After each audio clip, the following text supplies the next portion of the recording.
apologies to the divine feminine from a warrior in transition. I apologize for my inability to distinguish the benevolent warrior from the heartless warrior, a reflection of my own confusion dealing with the battlefields of yore. When I opened my heart too wide, I was vulnerable to attack from warring factions. I was conditioned to believe that I had to stay rigid, focused, prepared for any eventuality, in the desire to protect myself and others from attack. But I went too far and closed too tight, and eradicated the bridge between our hearts. I am seeing this now, and I am sorry. I apologize for my perpetual absence, a reflection of my own inner absence, my inability to connect from a heart jammed tight by unresolved emotions that I did not have the tools to work through.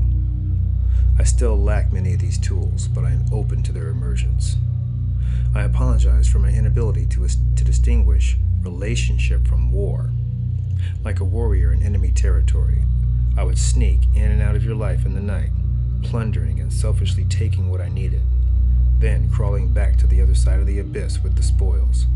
I gave little back for fear that I would become vulnerable to attack. I had war on the brain, and I could not see the river of love waiting on the other side of the battlefield. I now recognize that love is the antidote for the armored warrior, but I could not drink the antidote in my driven state. I apologize for not seeing you, my eyes blinded by congealed rage and unshed tears. If it is any consolation, and I imagine it is not, I could not see myself either. I saw only that which served my hypervigilance, my warrior focus. My mirror was a battlefield. I apologize for my ungrounded materialism, my power-driven tyrannies, my obsession with accumulation. Somehow, I imagined that accumulation would protect me and those close to me, but I failed to recognize that it just perpetuated the madness. I also apologize for my egoic abuses, a reflection of my own misguided ego, pumped up to deal with an inherently competitive world. I couldn't distinguish the healthy, confident ego from the cocky, unhealthy ego. I went much too far in the wrong direction. I apologize for a sexuality that was objectifying and disconnected from the heart. I know you longed for real intimacy, a merging of our souls along the heart genital highway. But there were too many defenses around my heart, and no bridge could form between our souls. There were moments when your loving ways freed me from my body masks, but I had no template to stand in that hard fire. I am sorry for this, for I know that path you longed for was the path to God. I apologize for my horrifying acts of violence, a reflection of my own congealed rage, my own inability to distinguish real enemies from friends. There are no words that can undo what I have done in those moments of madness. I know this. I do. I would hide my face in shame, but that won't make things better. I need to own my misdeeds, and then find a way to believe in my capacity to move from a more loving place. I call out to other male warriors to be accountable for the actions of our gender, not in a way that is self-hating, but in a way that is courageously self-honest and genuinely compassionate. The heartfelt warrior acknowledges the error of his ways and has the courage to do all he can to make amends over time. I apologize for my inability to develop a conscious relationship. You were right there with your beautiful heart on your sleeve, but I was too attached to my individualism and afraid of this unknown terrain. I know the forest, the marketplace, and the ways of the outer world so well, but my inner geography is foreign to me. You called me to a place I was ill prepared to go, although I sensed, below the surface of my bravado, that you called me home. I am grateful for your willingness to believe that who I was in those rare moments of vulnerability was the real me. You were right. The real me lives inside of my heart. But a few moments of now and then was the most I could handle. I saw you as dangerous, for in your presence I began to taste a surrendered way of being. Nonetheless, your faith in my goodness kept me going through many a battle and restored my faith in life when I most needed it. You were the light at the end of a barbaric tunnel, and I am blessed. I am grateful that you stuck with me through thick and thin, and I also understand those times you had to give up and let go. I now recognize that there is meaningful difference between a love ship and a relationship. Love alone is not enough.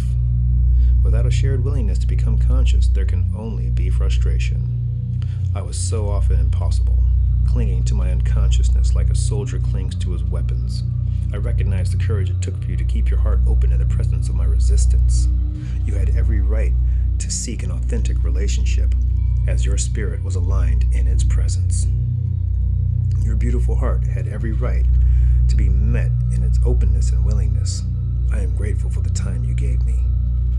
A moment's respite from the hiding places I mistakenly called home. I am grateful for grandmother, for no one saw my tenderness more clearly. I am grateful for mother, for choosing to bring me into being and for nourishing my body until I could find my feet.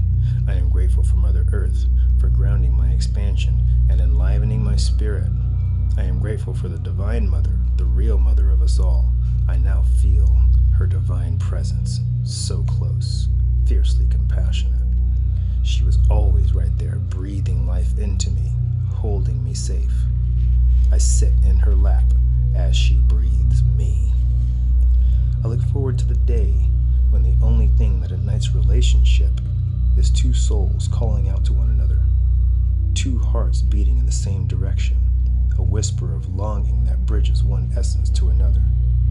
I want to want you, not because it gratifies my ego, not because you are outwardly beautiful, but because your very presence invites my God self out of hiding. I want to touch you with my heart on my sleeve, to know chemistry between us that is not gender identified, but that is essence sourced. Love's liquid lava, flowing from the heart to the genital to the great beyond. In this love-struck world, relationships will always be experienced as spiritual practice, a devotional expression of our God self. I had always believed that sensitivity is impossible to hold on to in a harsh world, yet in this moment, I feel sensitive, but without the fragility. I am still wearing armor, but there is a shift in the direction of my intensity. I can linger in the heart space a little longer than I once could. I am softening in places. After so many lifetimes with weapon in hand, a tenderling warrior is being birthed in the core of my being. He is confused, but he intuitively knows that this is the way home. Please don't give up on me or my fellow warriors. Forgive us our misdeeds, or at the least, be open to the possibility that we will change as the trail expands to meet our shifting intentionality. The day will come when our warrior spirit loses its harsh edge and comes into alignment with the benevolent action. Some of us are already there, and many more of us will follow. The road to transformation is dependent on a bridge between genders, a benevolent bridge that celebrates our differences with respect and kindness. That work must begin with healing the rifts along the gender continuum, working hard to heal the collective heart until one day we can stand on a bridge across forever, hands held together, hearts open and light, embracing the sacred masculine and divine feminine living at the heart of us all. I will meet you there. May you feel the love of the Divine Mother crashing down on your heartfelt shores, graciously lifting you up above the madness of the world, nestling you in the grateful arms of those you have nurtured. Those of us who have received your blessings may not always acknowledge it, but your acts of love have landed within us, growing us stronger and infusing us with love's light. Thank you.